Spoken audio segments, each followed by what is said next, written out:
नमस्कार। Derivative market के series के दूसरे वीडियो में आपका स्वागत है। पहले वीडियो में हमने चर्चा की थी फ्यूचर मार्केट के बारे में। आज हम चर्चा करेंगे ऑप्शन मार्केट के बारे में।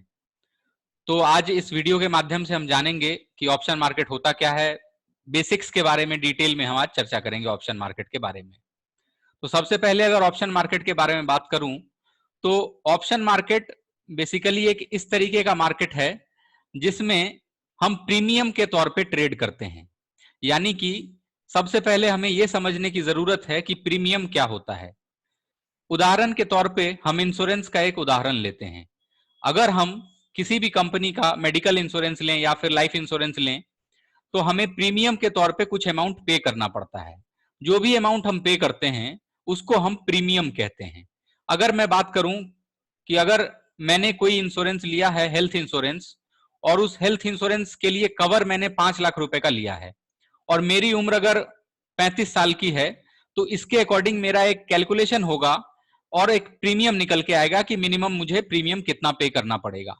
अगर ये प्रीमियम 5,000 रुपए का आता है तो ये 5,000 रुपए मैं ईयरली बेसिस का पे करूंगा इंश्योरेंस कंपनी को। और अगर किसी भी ऐसी कंडीशन में अगर मुझे पैसे की जरूरत आती है, कोई हेल्थ की प्रॉब्लम होती है, मैं अगर कहीं एडमिट होता हूं, तो उस केस में इस 5,000 के बदले मेरे पास में 5 लाख रुपए का टोटल कवरेज रहेगा। यानी कि मैंने 5 लाख रुपए के कवरेज के लिए 5,000 रुपए का रिस्क लिया और हर साल मैं 5,000 रुपए पे करता जा रहा हूं एसेट मैनेजमेंट कंपनी, या फिर आप ऐसा कहें कि मैं किसी भी इंश्योरेंस कंपनी को ये प्रीमियम पे करता जा रहा हूं।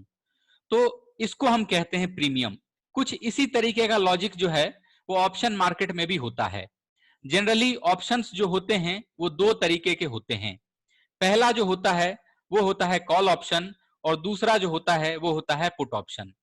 एनआईएसएम एग्जाम्स में डिफरेंट तरीके के एग्जाम्स, चाहे वो इक्विटी सेल्स का एग्जाम हो या फिर डेरिवेटिव का एग्जाम हो या फिर इन्वेस्टमेंट एडवाइजर लेवल 1 और लेवल 2 का एग्जाम हो, जो मैंने स्क्रीन पे आपको राइट टू बाय और राइट टू सेल लिखा है, डायरेक्ट क्वेश्चन एनआईएसएम के एग्जाम्स में इससे आते हैं। तो अगर आप कॉल ऑप्शन खरीदते हैं तो आपके पास में राइट टू बाय होता है, और अगर आप पुट ऑप्शन खरीदते हैं तो आपके पास में राइट टू सेल होता है। यानी कि कॉल ऑप्शन वो व्यक्ति खरीदेगा अगर उसका सेंटिमेंट मार्केट को लेकर के बुलिश है। अगर आपका सेंटिमेंट मार्केट को लेकर के बुलिश है तो आप कॉल ऑप्शन परचेज करेंगे। अगर आपका सेंटिमेंट मार्केट को लेकर के बियरिश है तो आप पुट ऑप्शन परचेज करेंगे। गौर करने वाली बात यह है कि दोनों केस में मैं बाय करने की ही बात कर रहा हूं। चाहे आप मार्केट के लिए बियरिश हो या फिर मार्केट के लिए बुलिश हो, दोनों केस में मैं अभी बाय करने की ही बात कर रहा हूं। ऐसा नहीं है कि ऑप्शन को सेल नहीं किया जा सकता, ऑप्शन को सेल भी किया जाता है, लेकिन सामान्यतया बहुत सारे लोग ऑप्शंस को बाय करना ही पसंद करते हैं। इसके पीछे का कारण यह है कि जब आप ऑप्शन बाय करते हैं तो आपको इन्वेस्टमेंट जो है वो कम देना पड़ता है। उदाहरण के तौर पे एक एग्जांपल मैं आपको दिखाता हूं कि कितना इन्वेस्टमेंट लगेगा और किस तरीके से हम ऑप्शन मार्केट में ट्रेड कर सकते हैं। यहां पे मैं जो उदाहरण ले रहा हूं वो ले रहा हूं कॉल ऑप्शन का। तो सबसे पहले उदाहरण के तौर पे अगर आप देखेंगे कि मार्केट का जो अभी निफ्टी की जो कीमत है वो 9,266 के करीब की है, और अगर किसी व्यक्ति को ऐसा लग रहा है कि निफ्टी जो है वो 9,400 तक जाने की संभावना उसे लग रही है। अब जैसा कि फ्यूचर मार्केट में होता है एक्सपायरी, ठीक उसी तरीके से यहां भी एक्सपायरी होती है, और निफ्टी और बैंक निफ्टी की वीकली एक्सपायरी भी होती है। वीकली एक्सपायरी से तात्पर्य यह है कि हर वीक के आखिरी गुरुवार को इसकी एक्सपायरी होगी, और मंथली एक्सपायरी जिस तरीके से फ्यूचर मार्केट का होता है ठीक उसी तरीके से आपको ऑप्शन मार्केट में भी एक्सपायरी देखने को मिलेगी।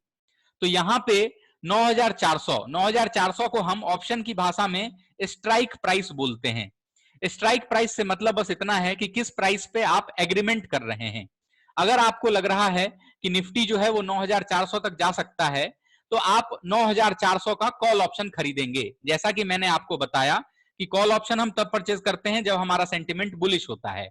तो अब खरीदने के लिए पैसा कितना लगेगा, तो यहां पे आपको ये जो कीमत दिख रही है 225.05 की, इसको हम कहते हैं प्रीमियम। अब अगर आप फ्यूचर में निफ्टी को परचेज करते तो आपको पूरा मार्जिन के तौर पे ट्रेड करना पड़ता है। लेकिन ऑप्शन में आपके पास में जो अमाउंट पे करने की जरूरत पड़ेगी वो 225.05 मल्टीप्लाइड बाय 75। 75 इसलिए क्योंकि निफ्टी का लॉट साइज 75 का होता है। किसी और स्टॉक की बात करेंगे तो जो भी लॉट साइज होगा और जो भी प्रीमियम की कीमत होगी उसको हम मल्टीप्लाई करेंगे। तो अगर आप कॉल ऑप्शन परचेज करेंगे तो आपको पैसे जो देने पड़ेंगे वो देने पड़ेंगे 33,757 रुपए। अब अगर निफ्टी अगर आपके एक्सपेक्टेशन के अनुसार 9,400 के करीब ऊपर अगर जाती है तो कहीं ना कहीं इस प्रीमियम की भी वैल्यू बढ़ेगी। तो अगर इस प्रीमियम की वैल्यू 225 से बढ़ के 250, 260 या फिर डबल हो जाती है तो आपको मुनाफा भी जो है वो भी दुगुना होगा। तो आपने पैसा जो लगाया वो लगाया केवल 33,000 रुपए, और पैसा 33,000 लगा के भी हो सकता है कि आपका पैसा डबल हो जाए। हालांकि मैं ये कह रहा हूं जनरली ऐसा होता नहीं है, बहुत लकी होते हैं बहुत सारे ट्रेडर, उस केस में ऐसा होता है। इस वीडियो के माध्यम से मैं आपको बस जानकारी देना चाह रहा हूं, किसी भी तरीके की बाय सेल की रिकमेंडेशन मैं नहीं देना चाह रहा। तो ऑप्शन जब हम परचेज करेंगे, कॉल ऑप्शन हम इसलिए परचेज करेंगे क्योंकि हमारा सेंटिमेंट जो है वो बुलिश है, तो हमने 9,400 का कॉल ऑप्शन बाय किया। अब अगर मुझे ऐसा लगे कि मैं 9,400 नहीं 9,500 का कॉल ऑप्शन खरीदना चाहता हूं, क्योंकि मेरी ऐसी कैलकुलेशन है कि हो सकता है कि निफ्टी आपको 30 अप्रैल तक 9,500 तक जाती हुई नजर आए, तो 9,500 के अकॉर्डिंग अगर मैं देखूंगा तो मुझे केवल 187 रुपए का प्रीमियम पे करना पड़ेगा। अब आपने एक चीज गौर किया होगा कि निफ्टी से करंट मार्केट प्राइस से जितना दूर हम जा रहे हैं उतना आपको प्रीमियम कम पे करना पड़ रहा है। अगर आप 9,500 की जगह 9,600 का एग्जाम्पल लेंगे तो आपको और भी कम प्रीमियम पे करना पड़ेगा। अब ऐसा इसलिए क्योंकि अब इसको फिर से मैं इंश्योरेंस से जोड़ता हूं। जब आपकी उम्र कम होती है, अगर आपकी उम्र 15 साल 20 साल 25 साल की है और सेम पैरामीटर्स पे आप भी स्वस्थ हैं, कोई और व्यक्ति भी स्वस्थ है और किसी की उम्र 45 साल की है, तो जो 45 साल वाला व्यक्ति है उसको प्रीमियम ज्यादा पे करना पड़ेगा। लेकिन अगर आपकी उम्र 25 साल की है तो आपको प्रीमियम कम पे करना पड़ेगा। यानी कि जहां पे बीमार होने की सर्टेनिटी ज्यादा होती है वहां पे आपको प्रीमियम ज्यादा पे करना पड़ता है। ठीक इसी तरीके से ऑप्शन में अगर आप 9,400 का कॉल ऑप्शन देखते हैं तो पहले 9,400 आने की संभावना ज्यादा है, क्योंकि निफ्टी की जो अभी कीमत है वो 9,266 के करीब है, तो 9,400 आने की संभावना ज्यादा है, इसलिए इसकी प्रीमियम की वैल्यू ज्यादा है। सर्टेनिटी 9,400 के आने की ज्यादा है। लेकिन 9,600 पे जब आप जाएंगे तो 9,600 पे तब इसकी वैल्यू बढ़ेगी जब निफ्टी की कीमत 9,500 9,550 के करीब हो जाए, तो इस प्रीमियम की वैल्यू आपको ज्यादा दिखेगी। इसीलिए अभी करंट टाइम पे जब मैं ये वीडियो बना रहा हूं 9,600 के कॉल ऑप्शन की कीमत जो है कम है कंपैरेटिव 9,400 के कॉल ऑप्शन से। अब इस प्रीमियम की कैलकुलेशन कैसी होती है, किस तरीके से ये प्रीमियम डिपेंड होता है, बहुत सारे ग्रीक्स होते हैं जिसपे प्रीमियम की वैल्यू डिपेंड होती है, इसकी चर्चा हम किसी और वीडियो में करेंगे। अब इसके विपरीत अगर पुट ऑप्शन की बात करूं तो अगर किसी व्यक्ति को ऐसा लग रहा है कि निफ्टी अभी 9,266 के करीब है और उसका सेंटिमेंट बियरिश है और वह चाहता है कि मार्केट नीचे की तरफ जाए, तो वह 9,200 का पुट ऑप्शन बाय कर लेगा। गौर कीजिएगा, मैं कह रहा हूं बाय कर लेगा, मैं यहां बेचने की बात नहीं कर रहा हूं। यानी कि अगर आपका सेंटिमेंट बियरिश भी है तब भी आप 9,200 का पुट ऑप्शन बाय करेंगे। अब इसमें आपको कितनी कीमत चुकानी पड़ेगी, तो 216 मल्टीप्लाइड बाय 75, यानी कि आपको 16,200 रुपए एक लॉट को ट्रेड करने के लिए लगेंगे। अगर आप 2 लॉट में ट्रेड करेंगे तो 32,400 रुपए लगेंगे। तो ठीक इसी तरीके से अगर निफ्टी अगर नीचे की तरफ गिरेगा 9,266 से नीचे की तरफ आता है तो कहीं ना कहीं इस प्रीमियम की वैल्यू 216 की वैल्यू जो है वो बढ़ती हुई नजर आएगी। हो सकता है कि इसकी कीमत जो है वो 230 हो जाए, 250 हो जाए, 270 हो जाए। जितने भी पॉइंट पे आप फिर इसको सेल करेंगे उसको आप मल्टीप्लाई करेंगे 75 से, जो भी वैल्यू निकल के आएगी उतना प्रॉफिट आपको निकल के आएगा।